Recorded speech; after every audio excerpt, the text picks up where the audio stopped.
TV 수신료 분리납부한다. 언제부터일까요?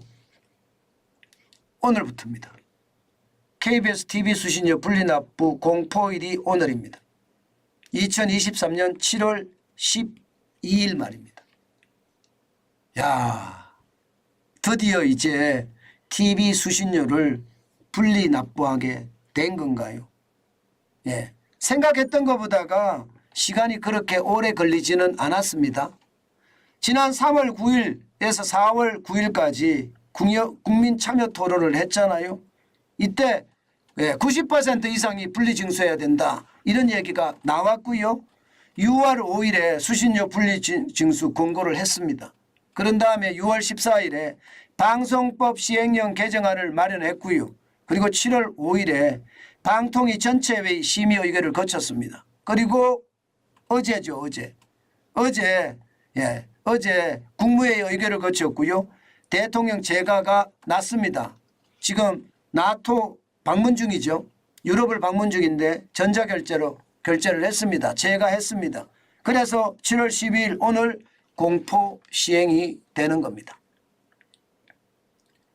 저는 이렇게 공포 시행이 되면 KBS는 곧바로 말입니다. 즉시 헌법 소원을 한다고 합니다. 저는 이런 것을 들으면서 참 반성을 모르는구나. 그 생각을 참 많이 합니다. 저도 방송 출신이거든요. 저는 MBN 매일경제TV 만들 때부터 창업 멤버입니다. 그때부터 들어가서 MBN에서 기자생활 오랫동안 했고요. 그리고 매일경제TV 제가 또 만들어서 대표이사까지 지냈습니다. 웬만하면 방송인이 또 다른 방송에 대한 이야기를 잘 하지 않습니다. 그런데 제가 KBS TV 수신료 가지고는 계속 이렇게 이야기하는 이유가 공정을 잃어버렸거든요. 언론이라는 게 정론직필이라고 이야기하잖아요. 이 정론직필을 잃어버렸어요. 제가 여러분 굉장히 합리적인 사람이거든요. 저는 선택을 하더라도 객관적으로 선택을 하려고 굉장히 노력하는 사람입니다. 그런데 KBS 뉴스를 보고 있으면요. 그냥 그대로 표현을 쓸게요. 우라통이 터집니다. 아니 저게 왜 KBS 뉴스에 나와야 돼? 이런 생각이 들어요. 게다가 말입니다. 편파 방송은 라디오도 마찬가지고요. TV도 마찬가지고요. 난리도 아니에요. 이게 편파 방송이 된다는 자체가 잘못된 거예요. KBS가 왜 정치의 영역에 들어가서 편파 방송을 하나요? TV 수신료. TV 수신료를 가지고 방송국을 운영하는 그 방송국이 왜 한쪽 편을 들어가면서 난리를 치는 건가요? 저는 그게 참 답답하다고 생각해요. 지금도 말입니다. 이렇게까지 된 데는요. KBS가 잘못한 거예요. KBS가 잘했다면 이런 문제가 생겼겠습니까? 안 생겼죠. 안 생겼죠. 그런데 즉시 헌법소원을 한대요. 아니 무슨 헌법소원에서 국민을 이기겠다는 거예요? 저는 이렇게 가면요. 제가 제목도 그렇게 달았잖아요. TV 수신료 조만간 폐지한다 이렇게 달았잖아요. 진짜 폐지합니다. 진짜 폐지한다니까요. 실제로 말입니다. 여러분. 선진국들은요. 폐지한 사례가 있습니다. 프랑스만 하더라도 2022년 7월 하원에서 수신료 폐지 결정을 했습니다. 영국도 2027년까지 수신료 종결하고요. 이후에 폐지합니다. 일본은 내년부터 수신료 10% 인하 방침을 정했고요. 네덜란드나 이스라엘, 캐나다도 말입니다. 2020년 이전에 수신료 징수 폐지했습니다. 스페인도 2009년에 통신사업자들이 공영방송 재원을 부담하고 있습니다. KBS는 2021년에 수신료 인상하려고 국회에 제출했었잖아요. 거꾸로 가는 거죠. 거꾸로 가는 겁니다. 이게 말입니다. 내로남불이라는 거예요. KBS가 정신을 못 차렸다는 뜻이에요. KBS가 정신을 차렸으면 이런 문제가 안 나오죠. 전 세계 추세도 있고요. 그러면 겸손하고 공정방송을 했어야 정상인데 공정방송을 못 해놓고 지금에 와서 헌법 소원까지 가겠다? 그러면 TV 수신료 아예 폐지하자. 저는 그렇게 제안 드리고 싶어요. 게다가 말입니다. TV 수신료만 폐지하면 되는 게 문제가 아닙니다. 한국방송광고공사 코바코 여기도 없애야 됩니다. 왜 공사를 만들어서 그 공사가 방송국에 광고 영업을 대신해 주는데요. 저는 이게 이해가 안 돼요. 공정 경쟁이 아니잖아요. 공정하지 않잖아요. 아니 다른 종편들 전부 다 광고 영업팀을 두고 영업을 합니다. 제가 있었던 매일경제TV도 마찬가지 광고 영업팀 따로 있습니다. MBN도 마찬가지 광고 영업팀 따로 있습니다. 그렇게 열심히 하거든요. 그래야지 광고 영업을 따오니까. 아니 그런데 코바코를 만들어서 광고 영업을 공사가 대신 따서 준다는 거 이건 말도 안 되잖아요. 공정이 아니잖아요. 윤석열 정부가 공정이라고 이야기하니 저는 공정을 찾았으면 좋겠어요. 그만큼 말입니다. 공정이 저는 굉장히 중요한 그런 요소라고 생각합니다. 그것만이 여러분 우리가 더 공정한 길로 가는 것 아닌가 싶습니다.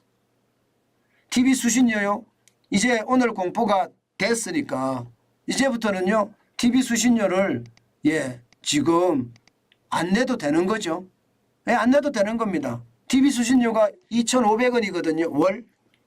이거 안 내면 가산금이 3% 붙기는 붙습니다. 70원이 붙습니다. 70원이 붙습니다. 그러나 여러분 저는 공정하지 않으면 TV 수신료 낼 생각 없습니다. 공정한다고 생각을 하면요. KBS가 대변신을 해야 됩니다. 일단 말입니다. KBS는 정치에서 완전히 손을 떼야 됩니다. KBS는 재난방송을 중심으로 방송국을 운영을 해야 되고요. 그리고 세계 정보를 국민들에게 공급함으로 해서 국민들의 의식을 세계화 수준을 더 높여가는 것으로 가야 됩니다. 그리고 중요한 경제를 많이 다루고요. 정치에서는 아예 손을 떼는 그런 과감한 대혁신이 일어나야 됩니다. 그렇게 일어난다면 저도 TV 수신료 낼 의향이 있습니다. 그렇지 않고 말입니다. 지금처럼 또 내로남불을 계속하고 방망 경영을 한다면 여기에다가 말입니다. 노조 경영을 계속한다면 저는 낼 생각 전혀 없고요. 앞으로도 한국방송광고공사의 폐지도 계속 이야기할 작정입니다. 아마 많은 사람들이 저하고 의견이 같으신 분들이 굉장히 많습니다. 실제로 말입니다. 여러분 보시면 저하고 의견이 같은 사람들이 많잖아요. 이미 말입니다. TV 수신료를 안 내겠다고 민원을 신청하는 사람도 매년 굉장히 급증하고 있습니다. 2021년에는 48,114명이 안 내겠다 하고 민원을 넣어서 안 내게 만들었잖아요. 그리고 TV 수상기 없애버리는 거죠. 그리고 2022년에도 45,563명이 3건이 그렇게 일어났고요. 아마 이렇게 되면요. KBS가 대변신하지 않잖아요. 그럼 저는 KBS가 굉장히 어려움에 처할 거예요. 한번 보세요. 지금 TV 수신료가 얼마나 되는지 1년에 6,934억 원이나 받습니다. 이거 말입니다. 엄청 떨어질 거예요. 과거에 위탁 징수를 하기 후를 보면 말입니다. 1993년에 2,022억 원이 1995년에 3,685억 원이 됐거든요. 무려 82.25%가 늘어났습니다. 82.25%. 지금 6,934억 원에서 82.25%가 줄어든다고 감안을 해보세요. 그러면 KBS 운영 자체가 굉장히 어려워질 겁니다. 그런데 그렇게 될 거예요. 제발 KBS가 오히려 말입니다. 나는 이렇게 대혁신하겠다. 안을 내놓는 게 맞아요. 그렇지 않으면 KBS도 자산 팔아서 이제 월급 줘야 됩니다. 땅 팔아서 월급 줘야 되고요. 잘못하면 장비 팔아서 월급 줘야 되는 그런 상황에 처해질 수도 있습니다. 예, 그만큼 말입니다. 이게 공정이라는 길을 잃잖아요. 정론직필이라는 길을 잃잖아요. 그러면 언론은 이렇게 될 수밖에 없어요. 저는 아직도 노영 방송하는 데가 많은데요. 그런 노조가 경영하는 방송이 많은데요. 이런 노영 방송들 저는 그냥 공공으로 놔두지 말고요. 민간으로 다 넘겼으면 좋겠어요. 그러면 방송도 개혁이 되고 언론도 바뀌지 않을까요? 그러면 노조도 말입니다. 방송국 사서 경영하면 됩니다.